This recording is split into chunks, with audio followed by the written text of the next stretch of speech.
If I wanted to make a club, what would I Do what now? make Make it what now? a club? A club. Student. Well, first of all, you gotta have a faculty behind you. Talk to me first. All right. Then I'll say, and I'll, if it's something that, which I'm sure would be something I'd. Well, I mean, I'll see like chess or something. Oh yeah, you just need a faculty advisor is all you need. Oh yeah. Yeah, and then we fill out. There's paperwork to fill out, and that's it. So yeah, that's it. They used to have that years ago here. Yeah, chess club. Yeah. When I first started here 20 years ago, one of my CS students actually was big into chess, and he was over it for while he was here for 2 years anyway. I think it'd be a need for it for sure. Yeah.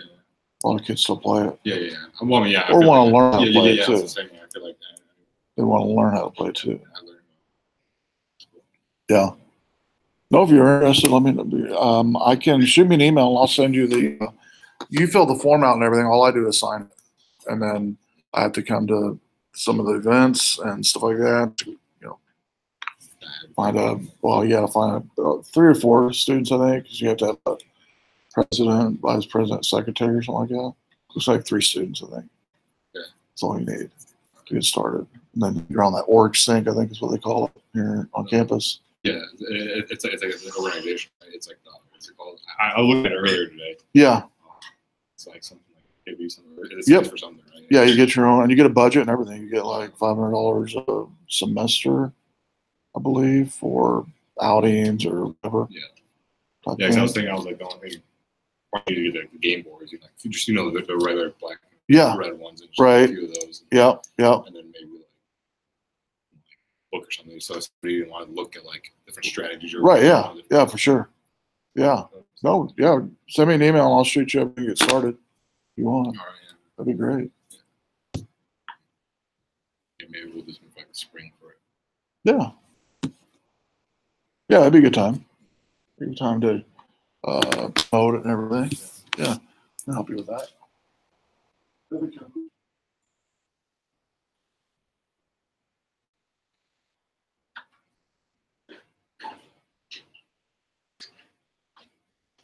Yeah, this is the Vision AI.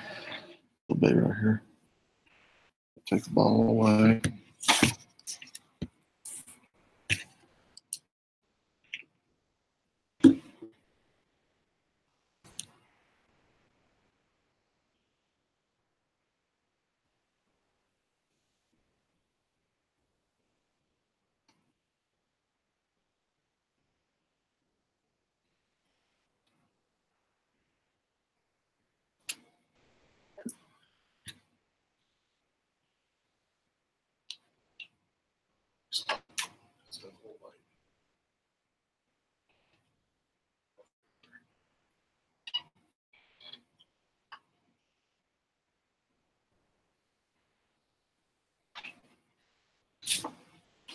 Yeah, that's better.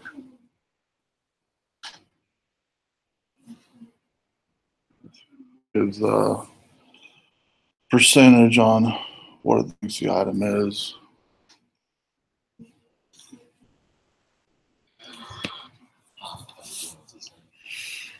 It's kind of weird with this label. I think it kind of doesn't know what to do. It calls it pop sometimes and water sometimes. Yeah, now it's getting better.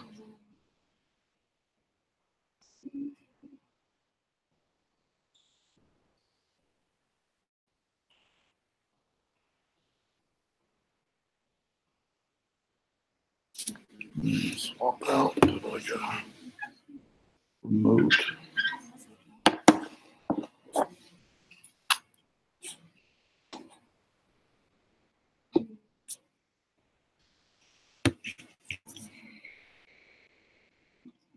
There it is, remote control. So it's almost like it's basically an AI almost, but like yeah. Seen it as a comforter now. A bed to move around.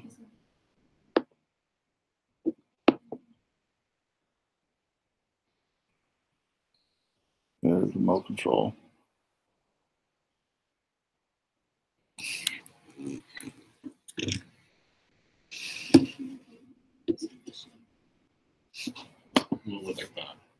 quality? Is that what?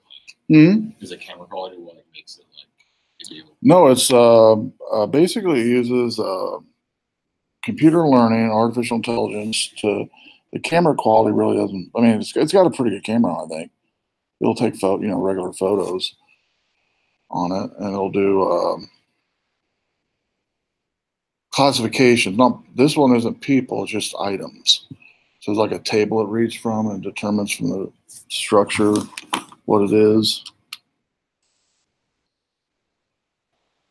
Would it read like this is a cup and it's holding the items? Yeah, and there's no telling what it would see it as. The longer it sits there, the more the better it reads the classification. And I'm on this guest Wi-Fi, which is pretty weak. It's happened a few times. I'm connected via Wi-Fi to it.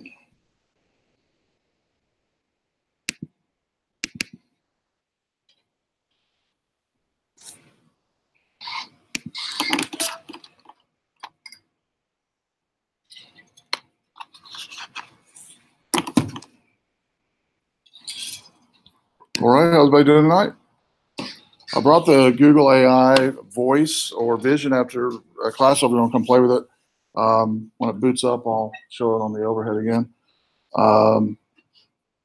The kit you can get at Target, and this one here is the vision. And what it is it's computer learning. Here's the website for it. It's about a 2-hour setup, roughly, once you get the kit to create it.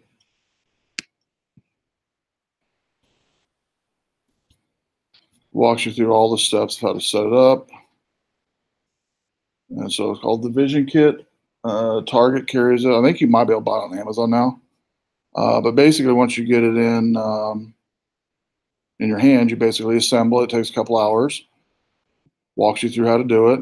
It's a Raspberry Pi Zero that it uses. Built-in Wi-Fi and I think 3 gigs of memory. And then once you're finished, fold the box, put all the items in. The camera sensor is right here, the bonnet right here, or the push button for the bonnet. SD card comes loaded with the operating system for Vision. Plug it in, boot it up, and then it has a built-in thing called joy detector that determines if you're smiling or happy, and if you are, it beeps. And then if you're funny, the joy detector will make 3 beeps, I believe. You can just take a photo with it at any point where you want to snap a photo. You push the button, it'll take a photo. And then what's cool about it is you can build in your own Python script, which it comes ready with about 20 different examples of Python. One of the ones I was showing earlier, and I'm running on Wi-Fi here, so it's really weak, so I'm restarting it, is you basically set it up with an Android app initially to connect to Wi-Fi, and then you can use any VNC application to remote into it. Let's see here if I can remote into it now to show you what it looks like.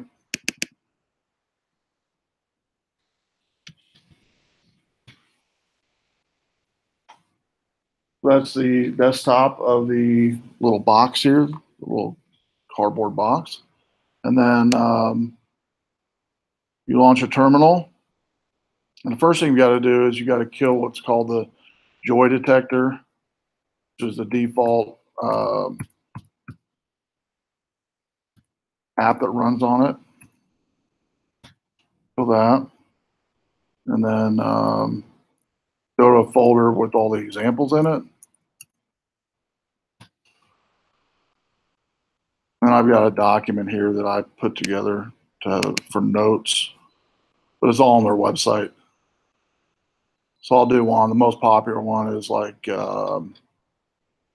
this image classification. This one here.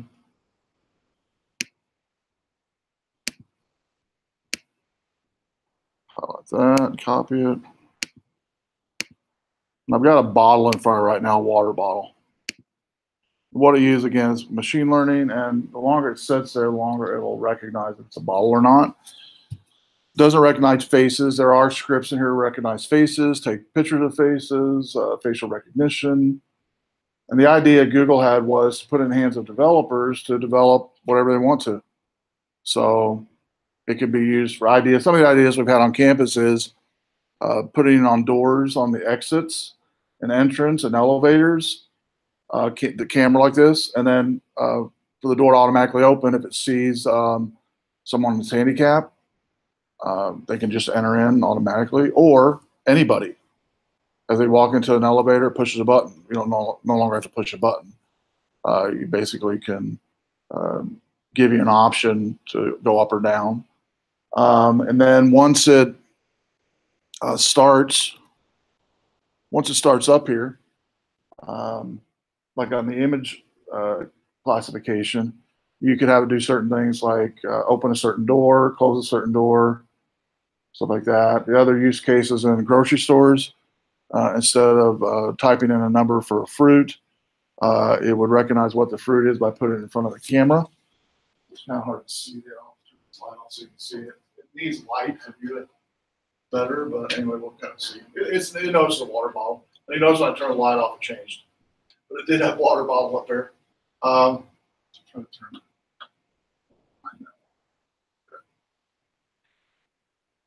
It thinks it's a streetcar now.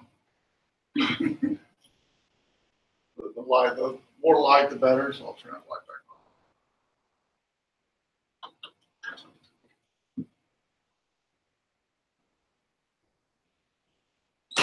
And I'm not touched it. It's saying water bottle mainly now, coming up a lot there in the middle column, or pop bottle, water bottle, pop bottle, water bottle. And then if you move it away, like I did one earlier of this one here, what do you think of my classify this as? What do you think? I don't know. Should, right? Find out.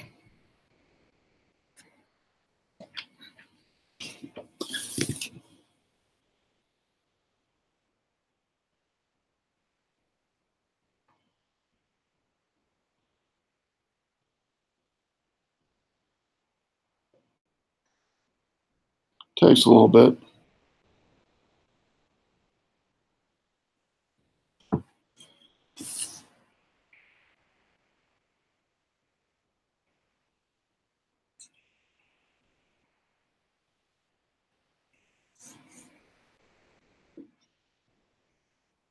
Saw remote pop up there a few times. The remote control, there we go. Got just the right distance. There it is.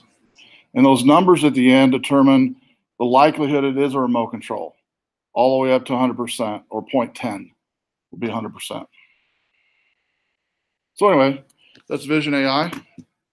You also have Voice AI as well. And a lot of cool things you can do with it. Even if you don't know programming, they have a lot of tutorials in there for Python to help you get started. So I'll leave that running while we're going here. All right, this week we're going to be doing, in week 6 lab, a Mac spoofing lab on Thursday.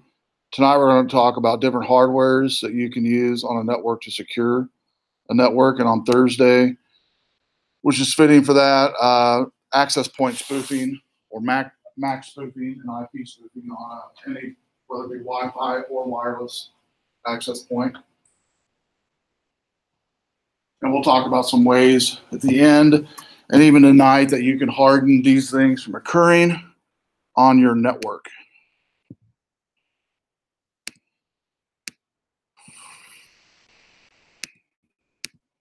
And we are, let me make sure. Update the grades. Chapter 6.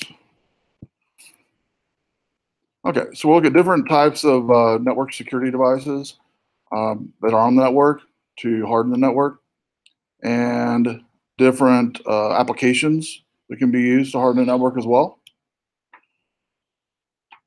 So first thing is the OSI model, 7 layers of the OSI model, all refer to different components of networking. In 110 class and in Cisco, and also if you take a Network Plus certification, you have to know these by heart as far as the names and also the brief definitions of each one of the layer 7. Hubs is what we used last week in my 110 class to create a simple network. And hubs basically connect Ethernet cable one to the other. They work on layer 1, which is the NIC level, the network layer level, or the hardware layer of the OSI. Twisted pair fiber, mainly in businesses and home use. It's twisted pair Wi-Fi. Does not read data passing through. It's ignorant of data source and destination. It's a dummy hub, basically, what I've always called them. It's first come, first serve. Linksys creates them still, D-Link. It's good to have around. They're not really a smart device. They're just kind of a device to connect other computers and hardware too, which is always good to have around. It says it's rarely used today, but I actually use them quite a bit still. Networking folks usually use them for different devices in IT, or connecting switches one to the other, something like that. Again, it's inexpensive, and you don't have to worry about configuring it. It's just plug it in, plug and play, basically. Switches are smart devices like we have here in the room, and we teach it here in Rock Valley on how to set up the rules for switches and to upload a DAT file up there, a text file to the switch. It falls on layer 2, the data link. It determines in this device which switches or devices can patch through the switch.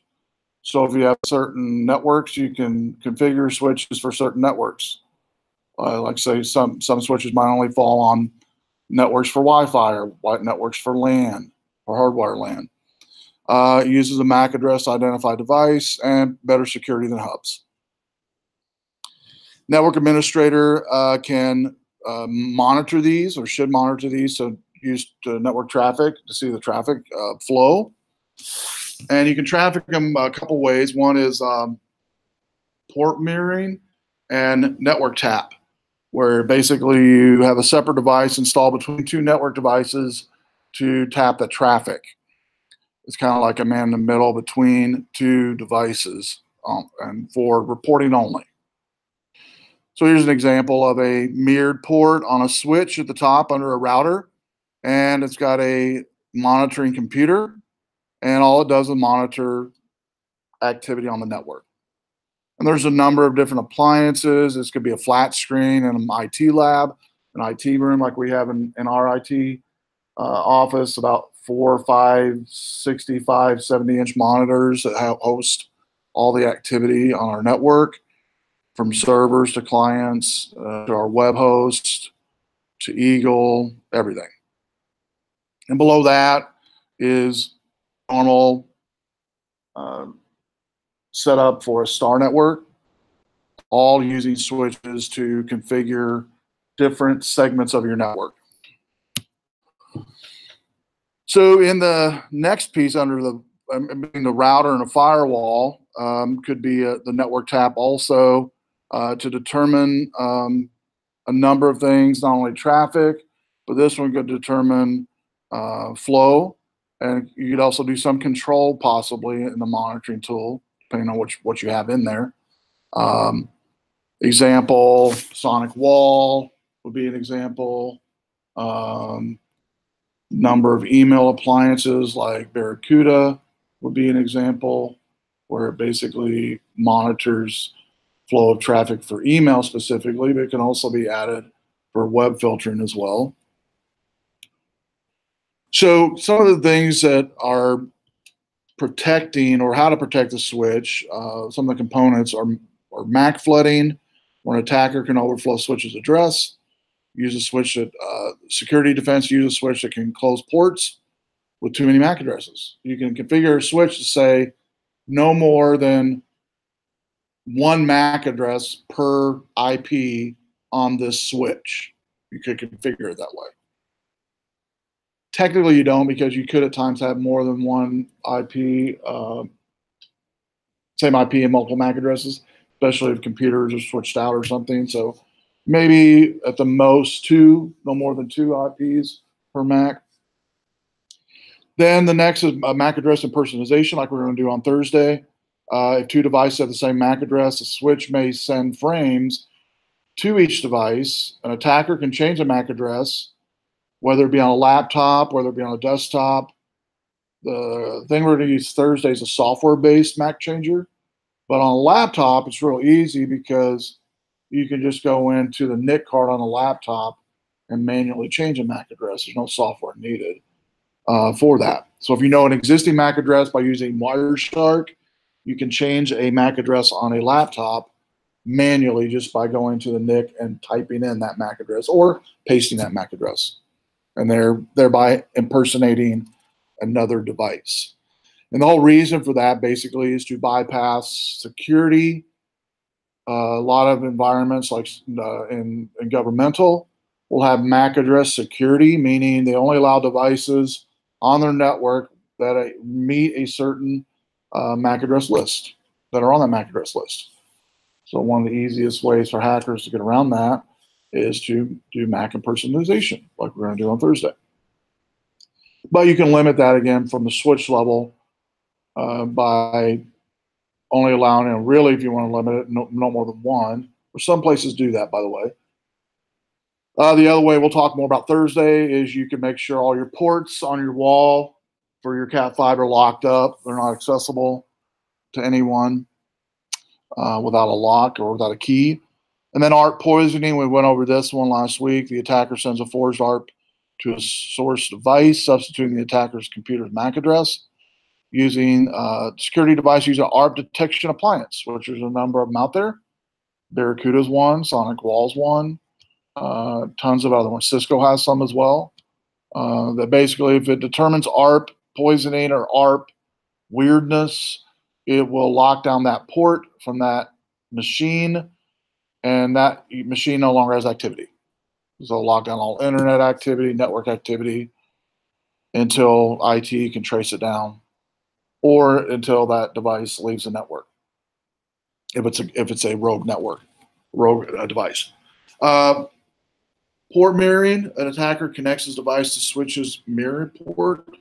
And the security defense for this is securing the switch in a locked room. Like all of our switches for our main servers anyway, will not be found outside the IT offices or locked up in a closet somewhere on campus or some room somewhere. Network tap, as a network tap is connected to a network to intercept frames. So it's basically pure data collection. To keep this one from happening, restrict physical access to your network access. So through Cat5 on the wall. There are also, by the way, locks you can buy for a PC that will lock in a Cat5 on a PC where it can't be removed. And the person can't remove the Cat5 from the PC and plug it in their laptop. You have those devices as well you can get. Routers, you've heard of those before. It's really the first line of defense when it comes to your network, whether it be at home or work. And it basically forwards packets across the network, operates on layer 3 of OSI. Definitely is set to filter out specific types of network. And you can open up ports, close ports. You can do a lot of different rules set up in a router to set things off to like a DMZ zone, to where you don't really care what activity occurs. It's not going to hit your network on a DMZ zone, which maybe sometimes gaming devices at home you'll do that with, just so you won't have to worry about being port blocked from your wireless LAN, which sometimes will happen out of the box. And so you can put it in a DMZ. A lot of times web servers will be put in a DMZ port. And all a DMZ port stands for demilitarized zone. It separates your network to where all activity on that port is only in that port. There's no other, won't hit anything else from your network. So anything that's on a DMZ port cannot be accessed inside your internal network, and vice versa. Anything on a DMZ internal network can't access things on your DMZ port. So, and that's fairly common for network or for web servers. It's also common for businesses that have guest access to Wi-Fi. They'll put it on DMZ. Because you can use your existing network and just subdivide it and turn on the DMZ on the firewall and put your guest access there on that in that port. Load balancers help distribute workload amongst the network to allocate amongst devices. Advantages of load balancing is to reduce stress on servers, basically. So an example would be even on campus, on Eagle would be a good example. There's load balancers on that to when you guys log in periodically throughout the day. If it sees a dearth of people logging in, it'll queue people's login. You might not really notice it. It might lag for a millisecond or two, but it doesn't get you right in maybe. You have to wait just a second. Large companies like Microsoft and Apple will use load balancing on their servers that they use for people to download updates and things of that nature. So basically, it's a quasi setup between software and hardware, and load balancing is very popular when it comes to security because it can stop attacks directly at the server application level. It can detect and prevent denial of service attacks on load balancing equipment and hardware and software both. Some can deny attackers information, like it won't let them. It'll hide HTTP error pages. It'll remove server identification headers from the header information of the response page. It'll stop them from pinging a network or pinging a device like a server or web server. Specifically designed hardware and greater protection than just networking security devices. Next, firewalls, hardware-based and software-based both.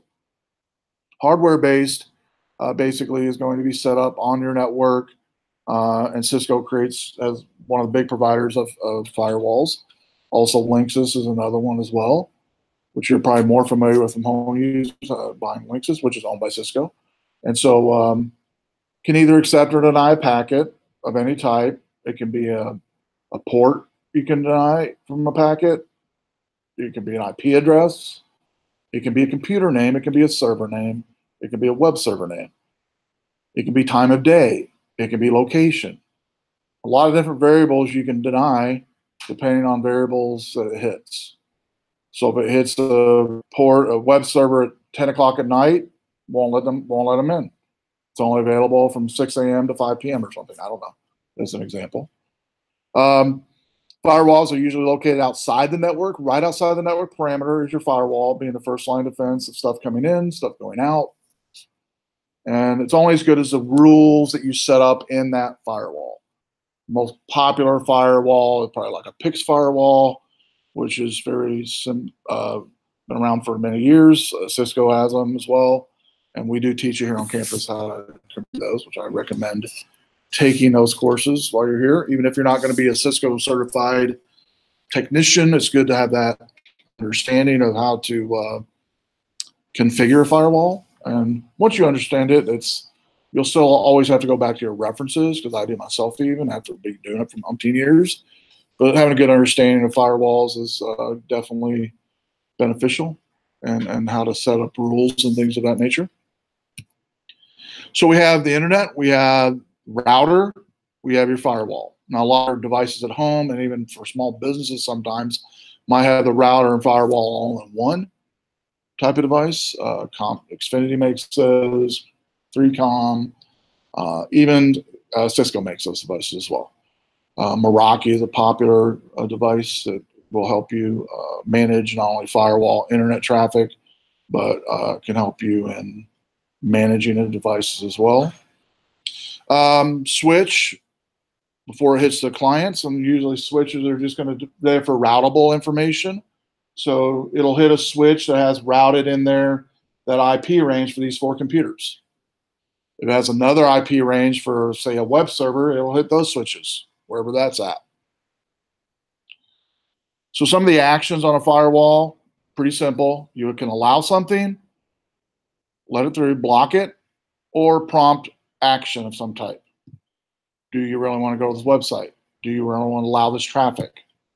Zone alarm is a popular software-based firewall. I always tell students on this slide to download, even if you never use it in real time. it's cool to see how much stuff's actually coming through your network all the time. So leave your existing firewall structure you have. Say you have Windows turned on, Windows firewall or whatever, and you have McAfee or Norton, whatever. Leave those all on. If you download Zone Alarm, it'll show you every single packet. You have to train it on every single packet as it comes through. And you'll be real surprised on what's coming into your network all the time, constantly coming into your network. And so Zone Alarm kind of lets you see that. Totally free to download. Recommend it to see those actions. Specifically, these 3 actions, Zone Alarm will show you physically with pop-ups. Do you want to allow it? Do you want to block it? Do you want a prompt each time? Whether it be a website, whether it be something that doesn't quite think you should go to, it will do those actions for you.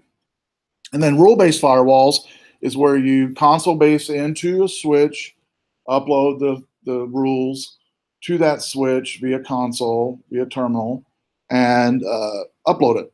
Restart the switch or restart the firewall, and you got your settings in. Settings-based firewalls allow administrator to create parameters, however they want to create, a number of different firewalls out there to let you do that. So some of the rules for web page transmission, as far as rules you can set on a firewall, would be like source address, any. The source IP address that the web server or internet serving the internet, because the IP address on the web server cannot be known. And this rule allows all packets from anywhere to enter the network. Destination address, internal IP address of some type. So like say a 10.0.2.1 or something. The destination address is where the computer on the internet goes to be sent. This rule allows packets detected on an internal computer to pass through. Blocked packets that do not have the correct destination address. Example on this rule would be you have a business that you host your own web server, and Xfinity gives you an external IP address. You can set a rule in your router. When it sees this external IP address, it goes to this local IP address, which is your web server. That's a good example that businesses use all the time. Same thing with your email server. If you host your email outside of your business, meaning people can access it, your clients, your people that work for you, same deal. When it sees that external IP address for your email server, it routes it locally in the router to that local IP, like say a 10 dot number maybe, or 92 number, 172 number, whatever it is you have. Port equals 80, indicate which port's open to accept packets. No other ports are open unless directed. So all of these are just a little bit snippet of rules that you can set in a file or in a GUI interface, depending on the device you're working with, for those firewalls. So methods of firewall packet filtering, you have stateless and stateful. Stateless basically just means that packets are coming in and it's permitted and denied upon the administrator only and their prerogative. What conditions they set. Could be time of day, could be location, could be where the IP address is coming from, username, computer name, a whole bunch of different variables you can put in there. Whatever variables you want to use or need to use. But since we're doing a MAC address thing on Thursday, you could say, okay, if the MAC address doesn't fall in this range of MAC addresses, and you could go through a list of loops or case selects in your security rules. If it doesn't fall in these list of MAC addresses, can't get into the network at all. No traffic is allowed from any device, but these approved MAC address. Stateful packaging keeps record of state of connection, makes decision based on connection and conditions. Web application firewall. This looks deeply into the packets for specific HTTP traffic like FTP, web, port 80, telnet, can block certain sites or certain known attacks. It can block XSX, which is SQL injection, where basically if you know the right commands, if a web server doesn't have this turned on to protect it, if you know the right to command to type in a login instead of typing in a username, you put a SQL script in a username, and hit enter, you could actually get access to a web server or to a form or whatever with the right SQL connection.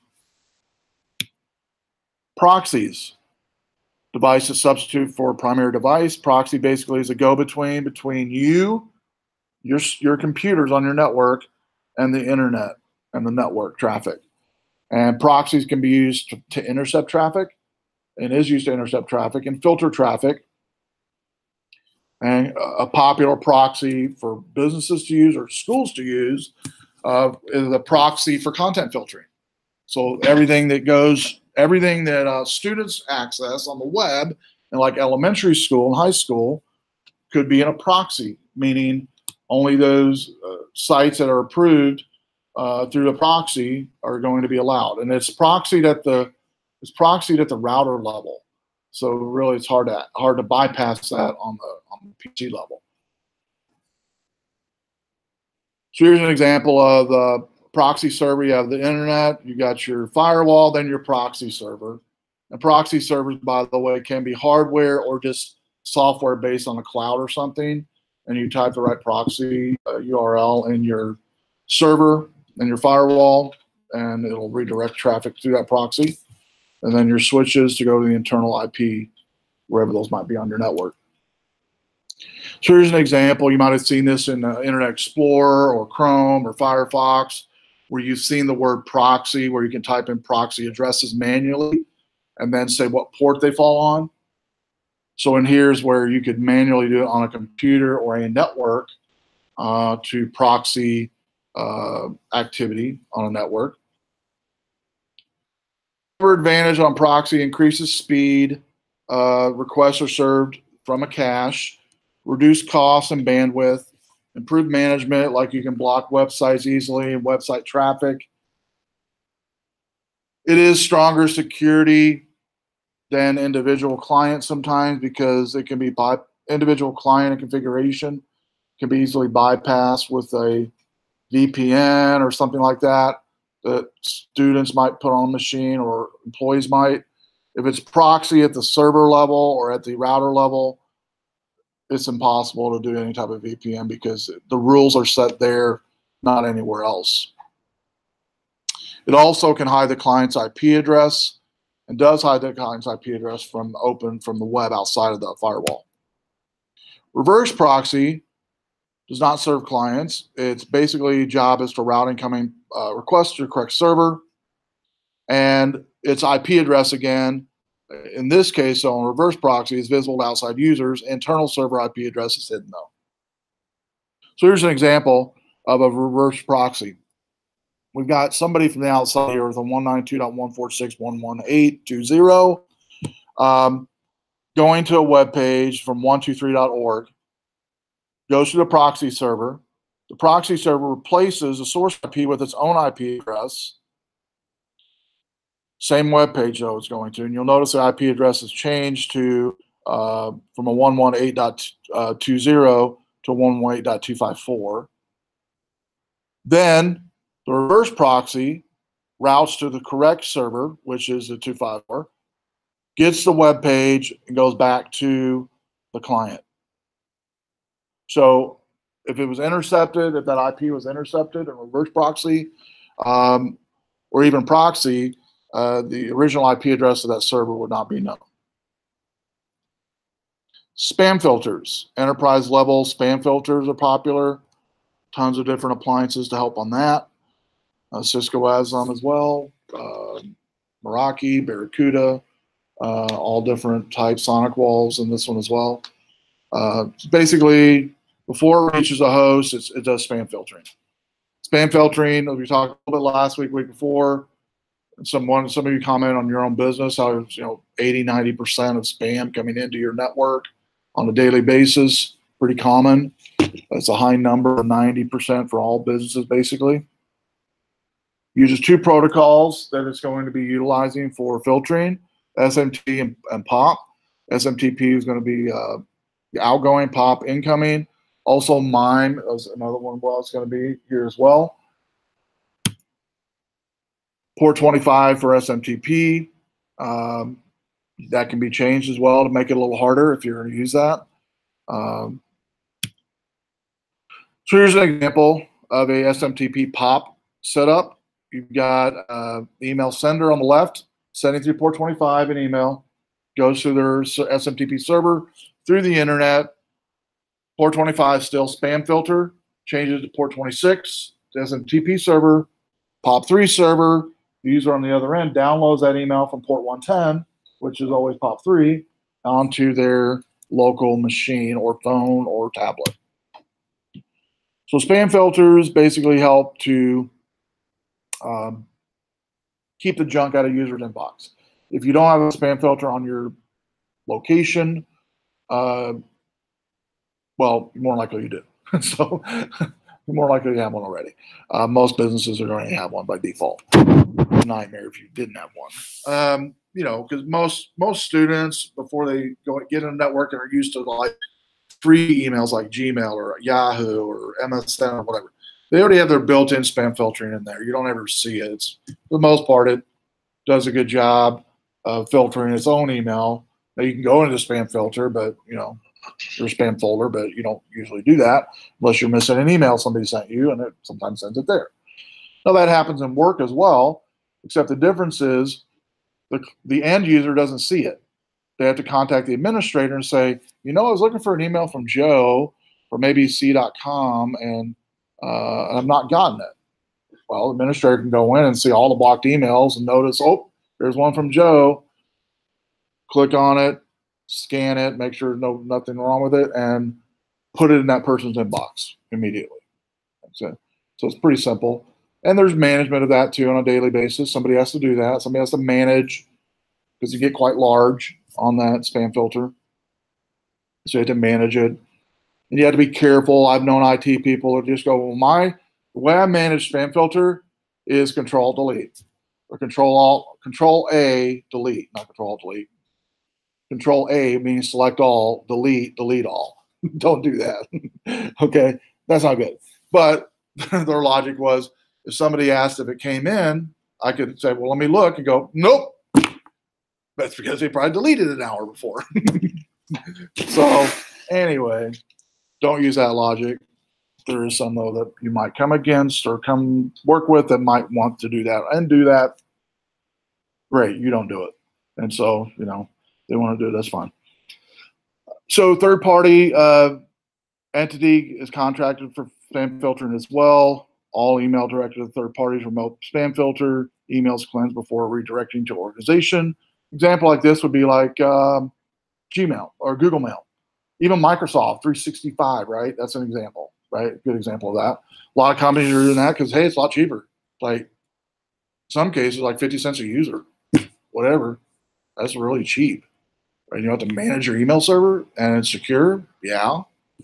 Now, some people I know, and me personally, kind of in this camp, I don't feel 100% comfortable with that. I'm not saying it's not secure than it used to be. I'm more of let's keep it local, personally, keep the backups. But I know firms that are totally opposite in that. And my thinking will probably go out the window in 5 years. It won't be around. I won't even have that choice, possibly. I don't know. But right now, it's a big push to get everybody on to like Office 365 or cloud. And again, I'm not dissing it and saying it's bad or anything. I think it's just a mindset shift, personally, for me, probably more than anything. Because again, you'll hear a lot of networking people say they have problems putting things or trusting all their data on a cloud, right? Stuff happens. Could stuff happen on your network and your heart? Yeah, definitely. Yeah, because it can happen for sure. But I'm in control of it, and it's my fault, or I'm the one that has to fix it. If it's down on Microsoft's website and I have no way to get it back up, then I'm just kind of stuck, right? So there are solutions coming out now through Microsoft that'll do what's called a mirror SAN or something on your local network or your local business, to where it mirrors every email. So God forbid if 365 goes down, it'll basically shift, kind of like a power generator at your house or business. It'll shift direction, IP direction, to the local versus the cloud version of Office 365 or whatever for your business. That makes sense. They're working on those type of packages. That's a little bit more pliable with a lot of IT folks. A lot of people, especially, and not just older guys, but guys who've been in it for a while like me, but even younger folks, I think, have had issues with that.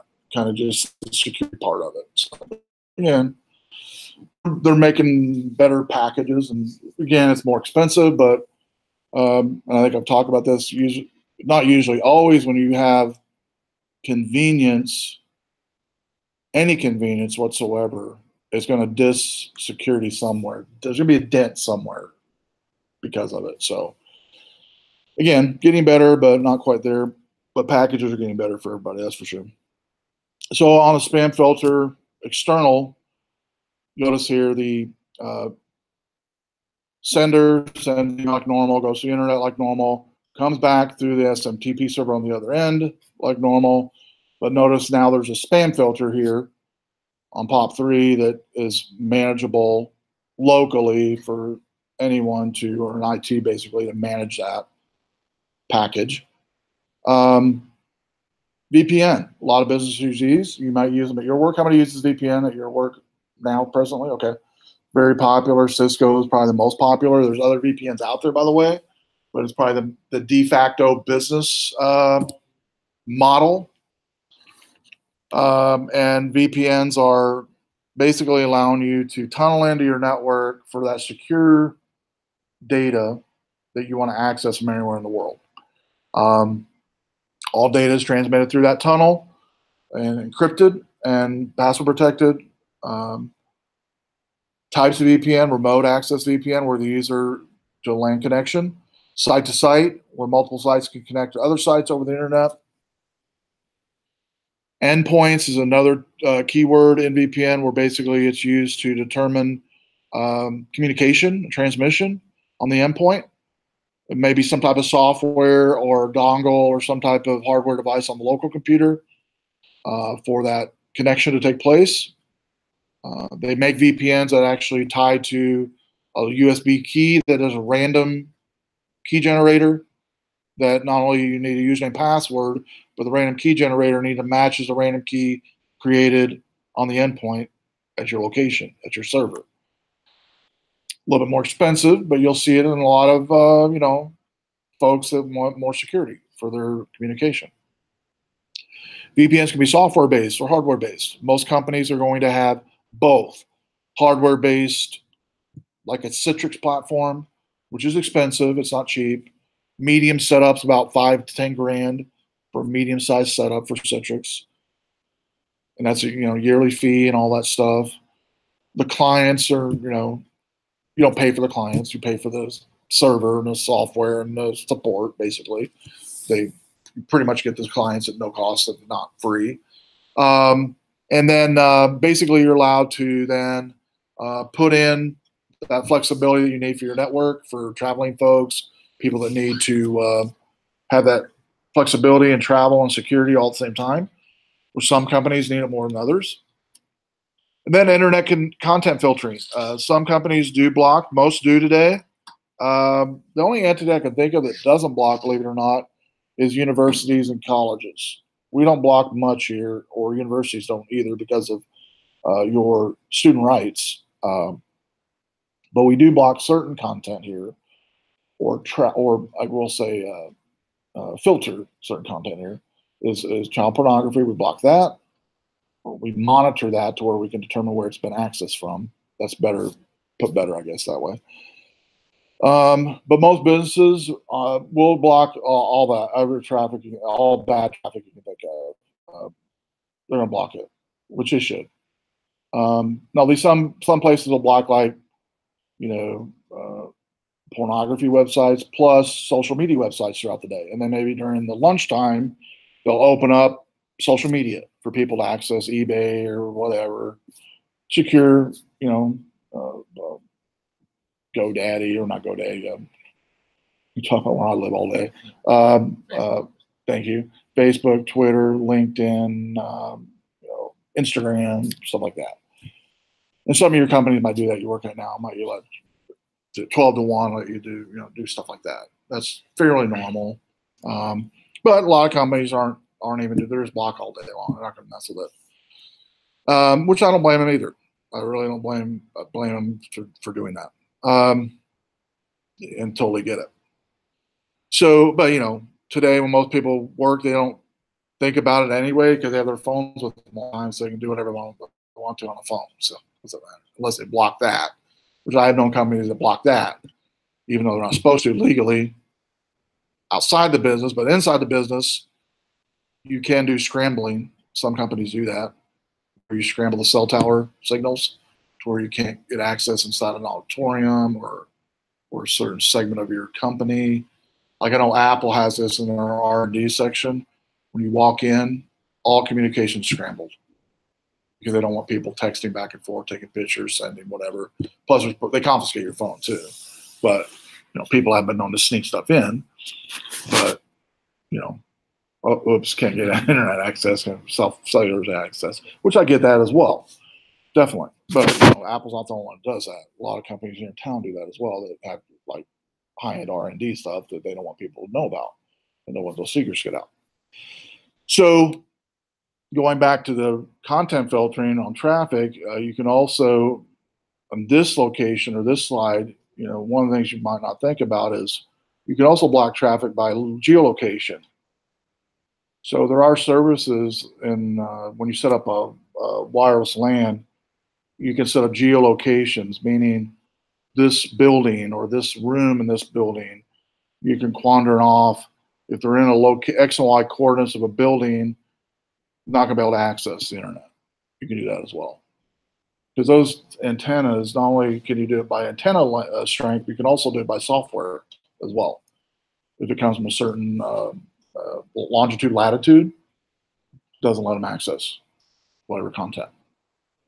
And that can even be custom. You can do that custom as well. You can make custom apps to do that as well if you want to.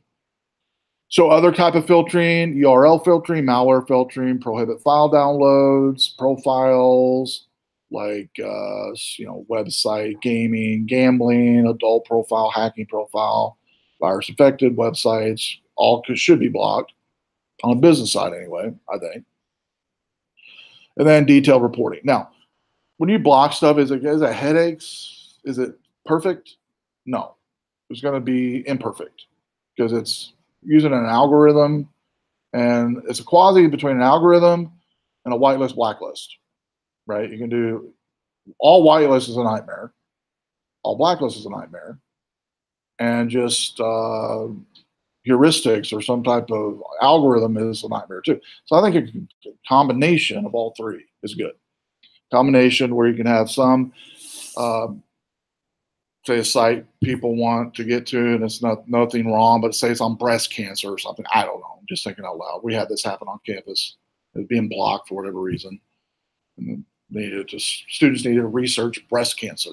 Well, you can imagine when you type the word breast in, you're going to get everything under the sun, right? So this one site was being blocked, put it in a whitelist. Now it could be accessed from all the students on campus, stuff like that. So blacklist is regardless of what the filtering does or not, this site will never be gone to. An example of that would be maybe really not a bad site, but a download site from Microsoft or something to do updates. That we had that issue. Put that in the blacklist. It's never going to be accessed from anyone on the network, regardless what machine or mobile device or whatever. Other types of hardware, web security gateways can block malicious content in real time. Examples would be like ActiveX. And what I want to show on this one here, talking about web security appliances. The site is still up here. It might be info or us, I can't remember. Yeah, there it is. Okay. So there's one I have. It still works too if you want to try it.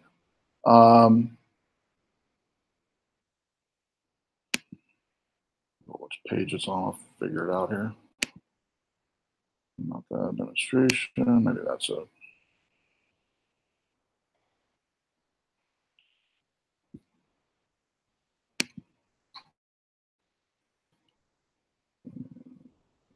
Ethical hacker. I'll find it here eventually. It's been a while since I've been on the site.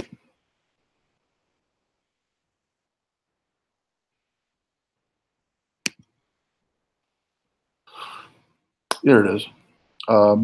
Took a weekend in 2014. And I did this last semester and it still worked. pfSense, you might have heard of that, maybe not, maybe you haven't heard of it. pfSense is a Linux-based firewall. And this lab walks you through how to set up pfSense with a Windows 8.1 and a VirtualBox. You could even do it when I think I did it last semester with Windows 10. It worked fine, just same as Windows 8.1. pfSense tutorial. I have one on setting up pfSense, setting up Squid proxy server, which is a newer one, and setting up and using Snort on pfSense to snort traffic.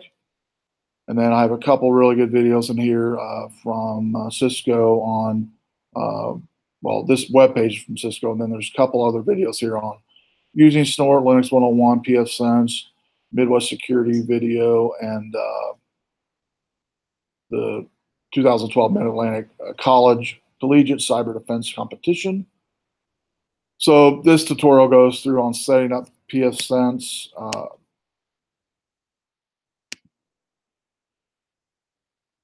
think it's a 25-minute tutorial, and it walks through. You have to use VirtualBox, right? You set up 2 servers, a Windows server and a pfSense server.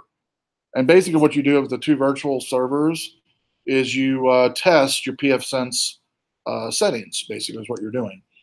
And pfSense can do all the filtering we've talked about in here. I'll see if I can forward fast to show you one of the screens, configuration screens anyway. pfSense. But I'll put this website here that has a tutorial on our lab for this week or something, so you guys can all see it. So this is one of the setup screens for pfSense where you go in. It's hard to see where you're at, but it's basically setting up the configuration for the WAN that's on is DHCP. Get into some rules here. That's just initial setup pfSense. Let me get to the rules screen.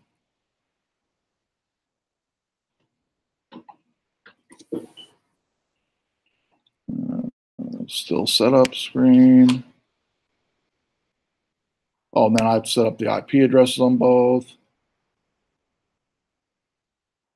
Then it shows the document I made for it where you can easily go step by step on once you set it up. What are some rules you got to go through? Here's the examples of rules. This is one of the screens here where you can block certain items on your network and by category. Let me get to like the content stuff here real quick.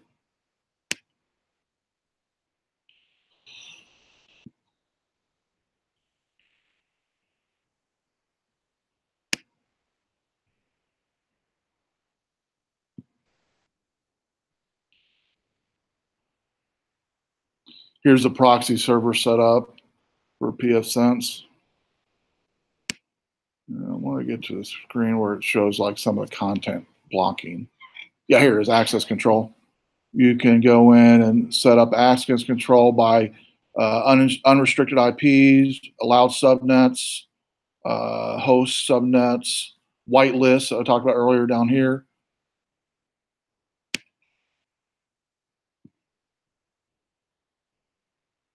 And then going a little further. Here's the general settings for Squid proxy filter. Goes into all the different categories of blocking. Let's see if I can get to one that's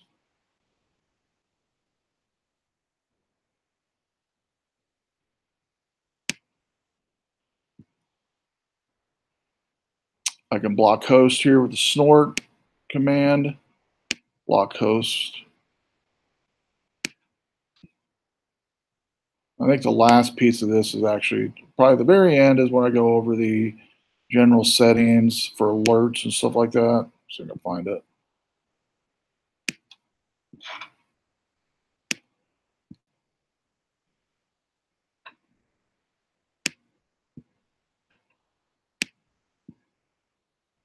Yeah, here's the different categories that can be set up on the firewall as well, like gambling, social media was one of them, pornography was one of them, gaming was one of them. So anyway, I'll put the website out there, but pfSense is a really cool lab. It's totally free to download, and VirtualBox is free as well. But I definitely recommend that.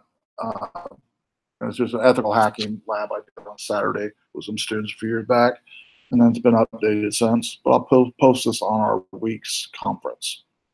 Okay, I'm going to edit that, and I'm going to actually, so I remember to post this URL.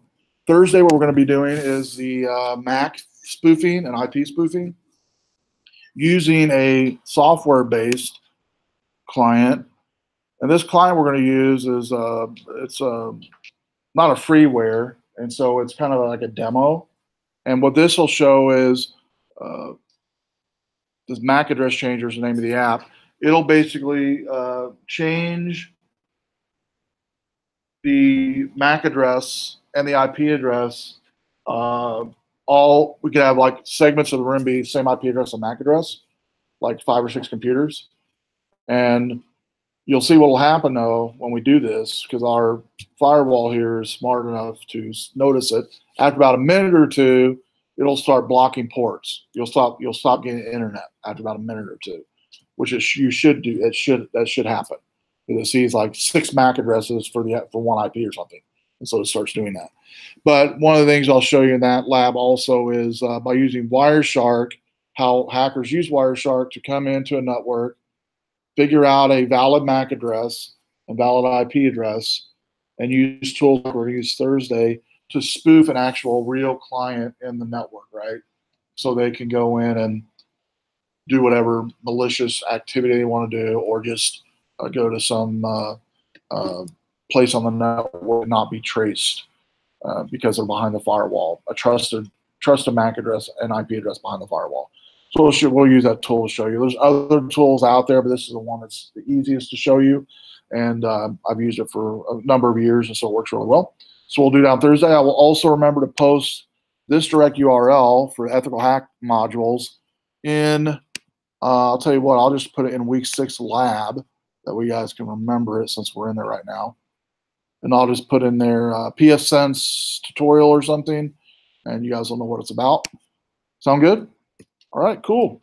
Well, we are done. We'll see everybody Thursday. Oh, if you want to come up and look at this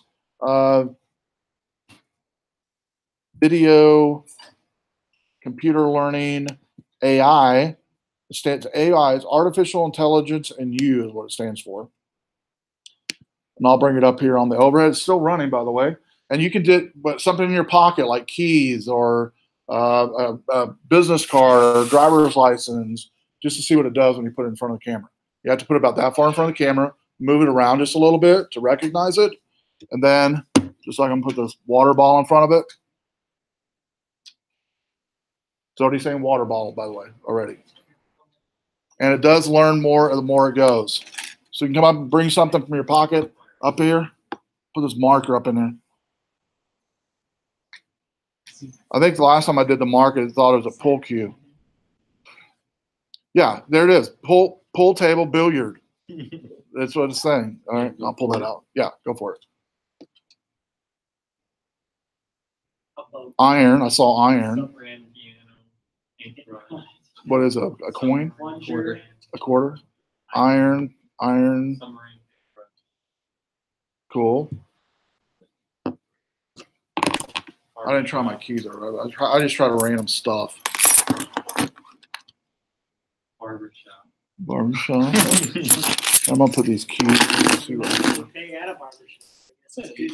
And you can pick this up and move it around too. Oh, okay. Shower, theater curtain, mosquito, hoop skirt, tarantula, tripod, Devil's darning needle, mosquito.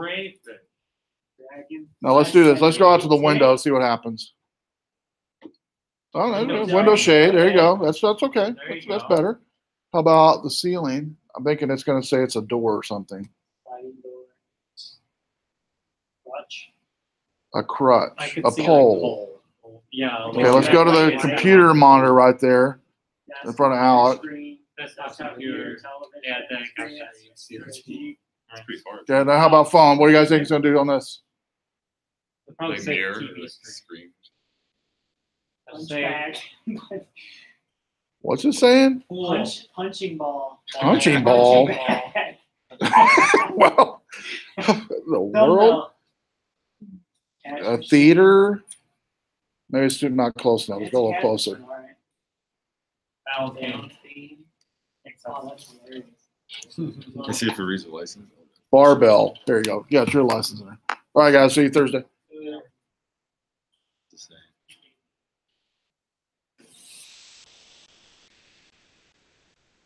I'm seeing a cabinet. Go a little further from it. I'll get my keys out of your way.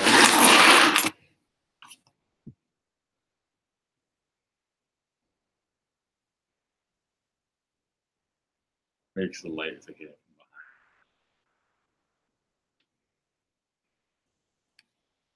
Maybe if I turn it this way, it's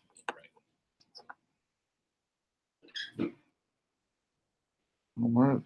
Well, mouse, computer, crossword, laptop. Just seeing it. So I don't know if it's too dark behind this. Yeah, let's do that way on the table.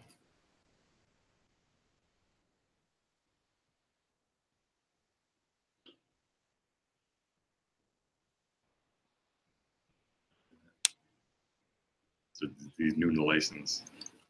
Cassette. It's a safety pin. It's a cassette. A monitor. What do you got? Water bottle? Hey, put that in there. Put that in front of it. Oh, you got a umbrella too. We'll try that. Mm-hmm. It's a missile. It is. It looks kind of like a missile. Cool. Now let's try your umbrella. Punching bag. Yeah, punching bag. Let's try your umbrella. Might have to make it all the way out, possibly. Like, you know, in full, let it go like all the way out. Bad luck. Yeah. Yeah, I know it is. My mom always used to say, I haven't heard that in years. Cool. And then just kind of bring it up, kind of hold it above your head. It's not going to hurt anything. You're fine. Moving van. Let's go back a little further, maybe two further.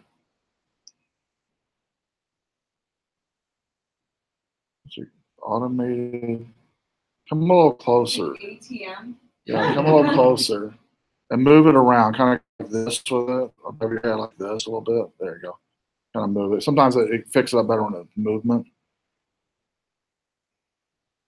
A cowboy hat. You're right. Wow, that's a huge cowboy hat. It's a cloak. I saw a cloak in there.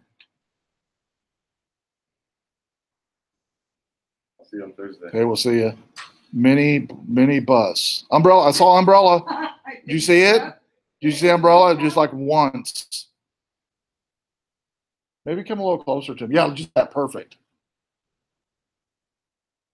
Umbrella, there you go. Umbrella. Now we're hitting 70-80% on umbrella. Yes. Awesome. Yeah, leave it right there. I'm going to take a picture of it, actually, if you don't mind. Yeah. Take a picture of it. We're hitting a pretty good percentage, actually, right now. Mosquito net? Umbrella, 50-60%. I'll do one more picture here. Awesome.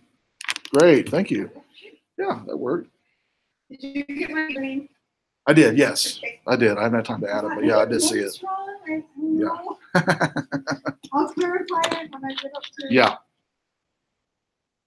We are definitely going tomorrow, Thursday. Okay. Good, I got to California, so okay. I won't be here for lab on Thursday. That's fine. Yeah, that lab actually, the one we're doing on Thursday, you could do outside of the class if you wanted to. Just follow the directions in the lab document and download that Mac Changer app. You could do it yourself if you want to. You wouldn't have to do it in here. You just say you did it and put your name in there like we normally do. Okay. That's fine.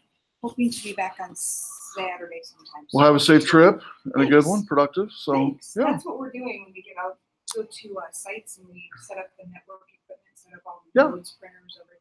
There you go. It's a lot of fun. Oh yeah, cool. Well, have fun, enjoy it. Have a good trip. Yeah. We'll see you next week.